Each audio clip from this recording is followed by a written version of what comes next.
Oh, hello.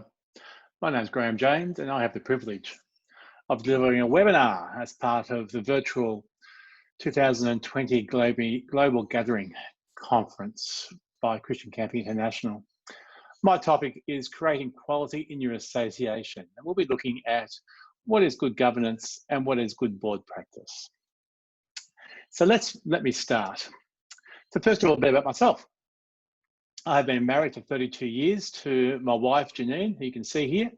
And this is a picture taken just recently at our son, Kieran's wedding. So in the middle is Kieran, who married Zoe.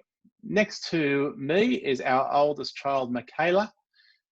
And next to Janine is Lachlan, our youngest as well. So my three kids are all primary or elementary school teachers.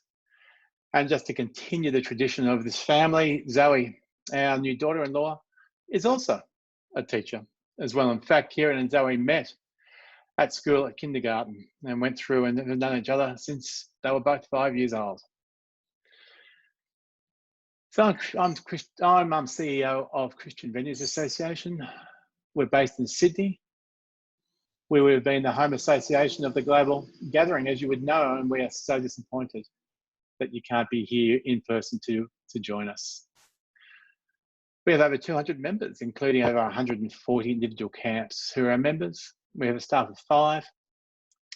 We are governed by a board that is elected by our membership. So who am I? Well, I have been involved in Christian camping in terms of employee capacity originally in 1990, and I worked at a campsite for 15 years.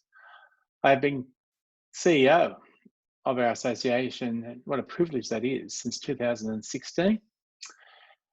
And during the last 23 years, I've served on a number of boards or reported to a number of boards in a variety of sectors. I currently report to the board of Christian Venues Association. I also sit on our local church board or local eldership, depending on your term.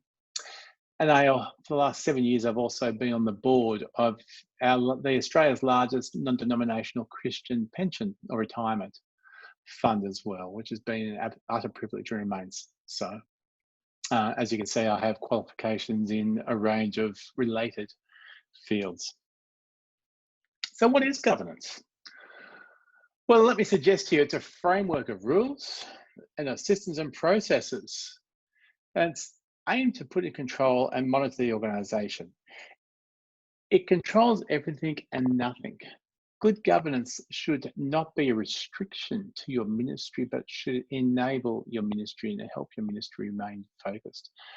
That's critically important. If all of a sudden you find that your governance is suffocating your ministry, you need to ask one of two questions.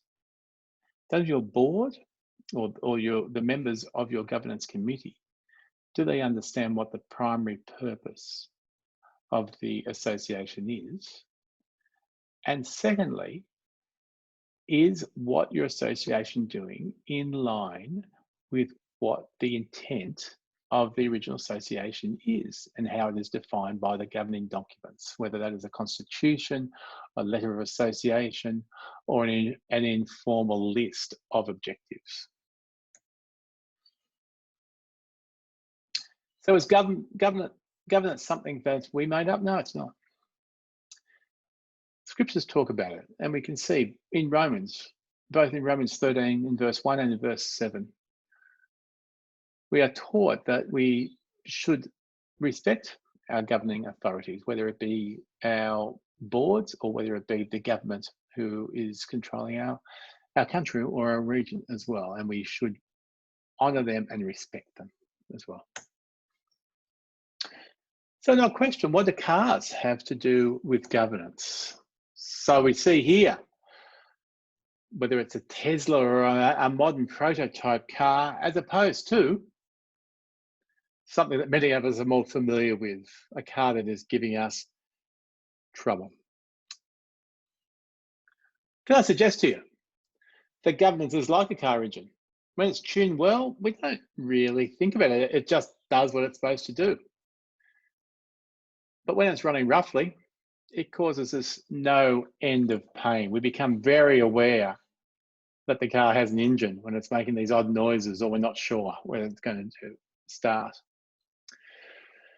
Sadly, I would believe over the last 2 months, since COVID-19 became an issue within our various countries and with our various associations, we've found that some of our members' governance, and possibly even our own association governments, is like a misfiring engine. Ignoring governance rarely is a problem until a crisis hits. When things are going well, no one thinks about the problems with governance or the omission or the lack of attention to governance. It's only when it is potentially too late that we are aware that we should have paid more attention to it. Very few people love getting involved in designing governance and designing governance frameworks. However, as association leaders, we have a responsibility to ensure that we are leading the way in terms of demonstrating what quality and God-honouring governance is, and ensuring that these models can be transferred to our membership. So why is it important? Well, it helps lead a good association, and leads a good association leads to good ministry. And clearly, good ministry honours God. So we want associations that are being blessed and being watered and will grow, rather than one that is perishing. It's not just about governance, but it's not without its basis as well. So what does governance control? Well, it controls everything and no one, as I said. It should be designed to support the objectives, and it shouldn't be restrictive. It should maintain focus, and it should really help to maintain focus, and we'll look at some of the principles. It doesn't dictate your ministry objectives. If it does, you need to, as I say, you need to ensure that there is an alignment there. Something has happened. There's a term called mission creep. And over time, many organizations, for a variety of reasons, including that those on the board or in leadership positions have a particular passion or an interest or a skill in an area, or that there are financial incentives to follow particular areas, and over time they can forget why they primarily existed. We in Christian Camping are here to further the kingdom through the provision of residential camps and conferences. As association leaders, we are here to assist our members in those objectives and to provide guidance and encouragement and training and education and the variety of services and products that our various associations throughout the world can deliver to assist our members in spreading the gospel. So whose responsibility is governance?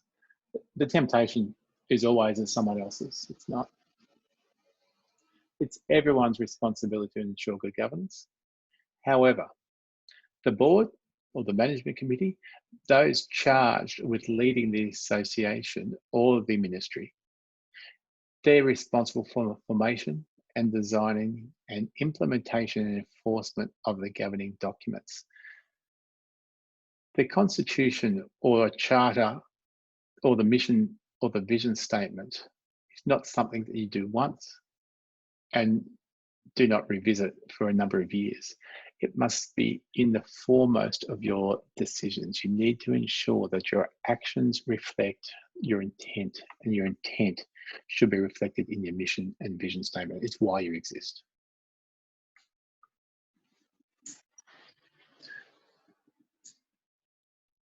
The responsibilities for these lies with each and every person, not just primarily, but not just with those in governance, but for also those who are the volunteers. They should understand why they are volunteering and who they're volunteering with and what the intent of the organisation is that they're providing services for.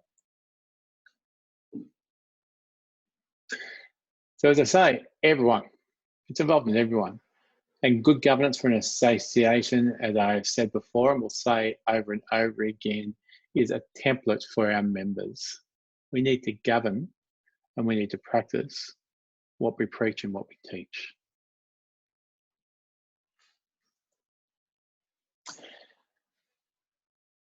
So what is good governance about? How do we achieve it? There are several guiding principles that I will recommend for good governance. In this short 15-minute or so webinar, I will not be going through them all. However, they will be available as an attachment to this webinar, as will this whole PowerPoint as well. These are not an exclusive list. They're not even best practice. You need to apply these, expand on them, delete them, add others, depending on your context. However, at the very least, they're a conversation point to decide what needs to be included and what doesn't. There's one exception to that. There is one guiding principle that says put God first. That's not negotiable in my view. We are leading Christian camping associations. God must be first.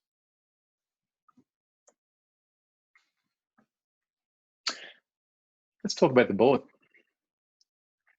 So for all our associations and for all our ministries that we are providing guidance and advice and nurturing to, they will generally have a board. It could be called a management committee. It could be called a governance committee. In essence, it is a group of people, typically volunteers, who provide their time and their expertise to further the ministry. So what are their roles and responsibilities?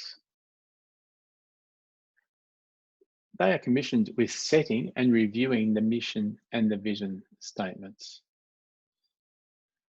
Remember, the vision statement and the mission statement can be two separate documents, or they can be a single document. And when I talk about documents, I don't mean multiple pages or even one page. The vision and mission statements should be no more than probably 3 sentences. You should be able to, smaller and shorter is the best. It needs to reflect what your primary purpose is. The board is also the entity that should approve and develop the 1 to 3 year strategic plan.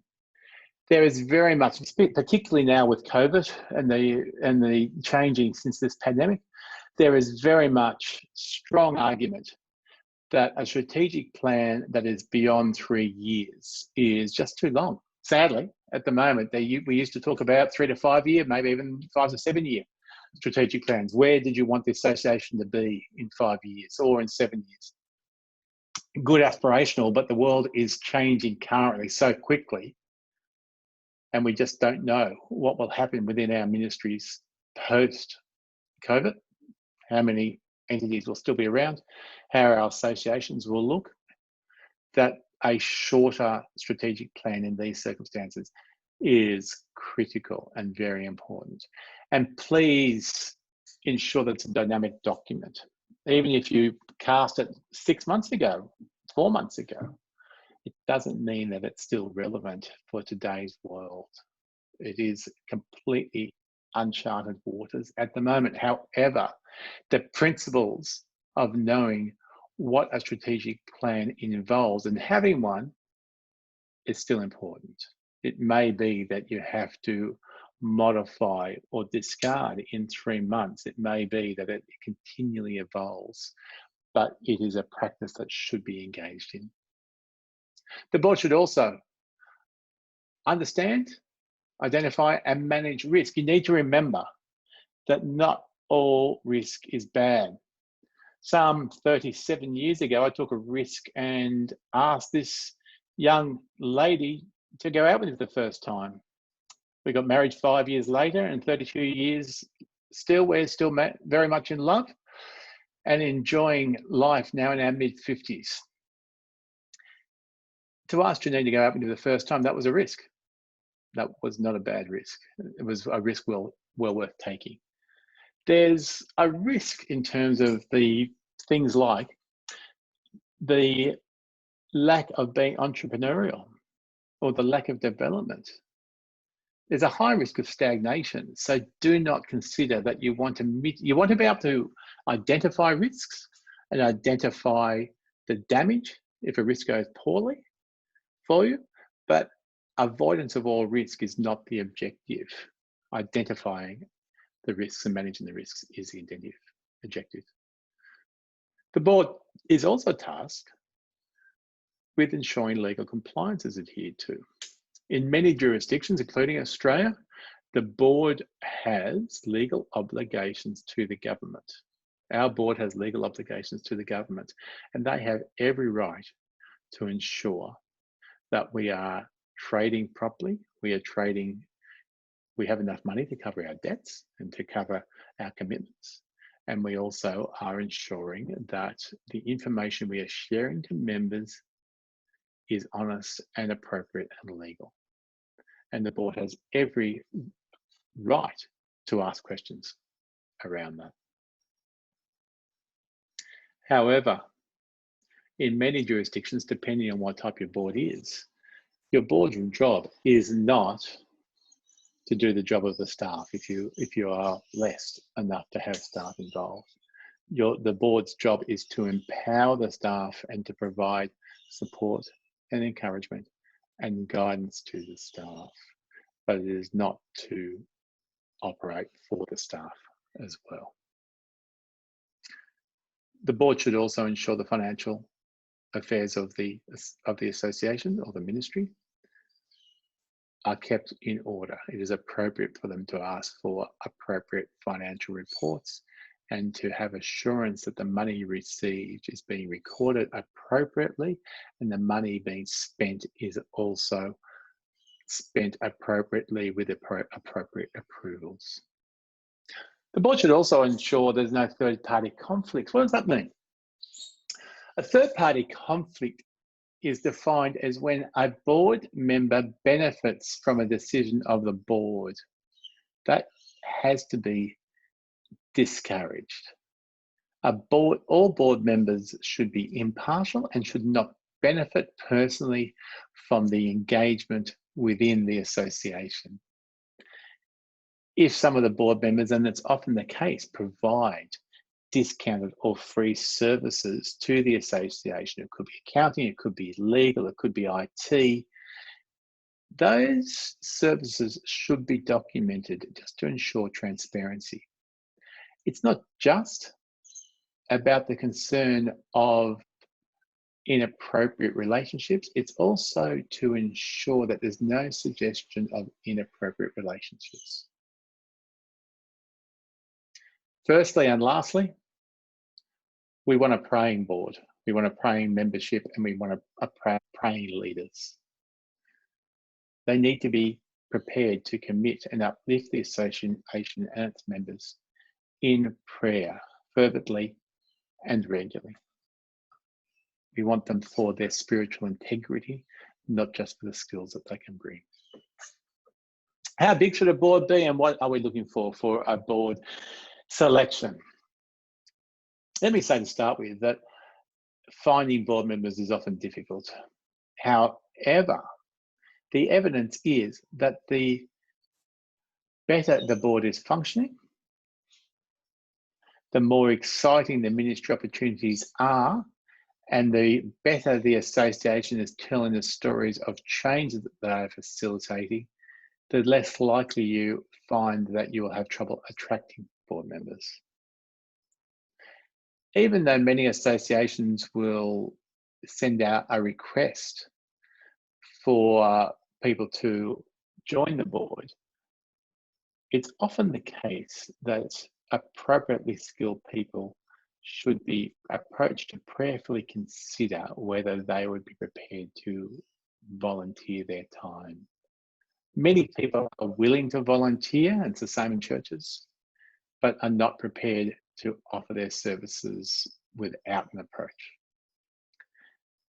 So an ideal board size currently is 9 people, no more than 12. I could caution against a board of more than 12. It will be very hard for the chair of the board to be able to get comment from every member if it is more than 12. And if it is less than 5, then it becomes difficult to get conflicting or engaging opinion as well. So more than 5 and 9 or less would be my recommendation. You also want people who have a diversity of skills and experience on the board. You would not want a board of a Christian camping association to be full of people just who are accountants, or just that lead small sites, or just lead large sites. You want experience from a variety in the sector with a variety of skills. It is very helpful if the majority of the board are engaged in the ministry. They need to be passionate about what we do. If they are just coming because they've been asked but don't really understand or engage within the ministry, then they won't be as engaged or passionate about their service as well. We need to educate board members at times when not to comment. Silence is okay to a point. For a board member who speaks who never makes comment at the board meeting, that is concerning, but they also don't want a board member who feels as though they must comment and lead discussion at each item. A brief comment about a board chair at the moment. The general principle of a board chair, when the board chair asks for conversation or discussion about a particular item, they should comment last, not first. If a board chair comments and expresses their opinion first, it will curtail the discussion immediately. Clearly, we want board members who are of sound character and have a strong ethical and spiritual basis. And ideally, they should not be related to any employee of the association. I have sat on boards and I've heard of boards where there has been an employee who has been underperforming that is related to a board member, and it is exceptionally difficult to have a conversation about managing that staff member when they are related to a board member. It's fine when it's going well, but when it's not, it is very, very difficult. Lastly, let's talk about board meetings. The information should be distributed well before a board meeting with the expectation that the board will read the papers before they arrive at the meeting. They must commit to that when they sign up. It should also be assumed that the papers presented to the board have been read, and please do not reread the board papers to the board. You'll be asking for conversation and discussion, but maybe you may wish to highlight a particular item, but you are not to represent every paper. The board should be concerned about finances, and they should be concerned if they're not receiving finances appropriately. And finally, the chair of the board should ensure that the timing of the meeting is appropriate and that the agenda is followed. Don't, as a chair, allow topics to get sidetracked or hijacked because of particular interest as well. But also allow time for unstructured discussion at the end. So if a topic is going too long or off the agenda, as a chair, say, look, let us leave that to time allowed at the end of the meeting. Remember, board meetings are confidential, and any breach of confidentiality must be addressed immediately. It's not appropriate. Can I encourage you all to allow, if you have staff, that you have time in a board meeting every time that you have conversation without staff there. It doesn't mean that you don't trust them, it's just a good practice. And at the end of each meeting, an excellent practice which I've observed that happens at Christian Venues meetings is a time for reflection of the meeting to ensure that the meeting has been conducted well and suggestions for improvement. We're not talking about a 30 or 60-minute time to review the whole meeting, but 5 to 10 minutes at the most. What worked well, what didn't work well, what can be improved on. So this leads me to the end of my presentation on governance and boards. I pray that it has been of use. I'm here to serve. If you have any questions on the material, if you'd like more explanation, please make contact. Either call me if you'd like, or via my email or via WhatsApp using that number there. So I pray this has been of benefit, and I pray for each of your ministries. Thank you.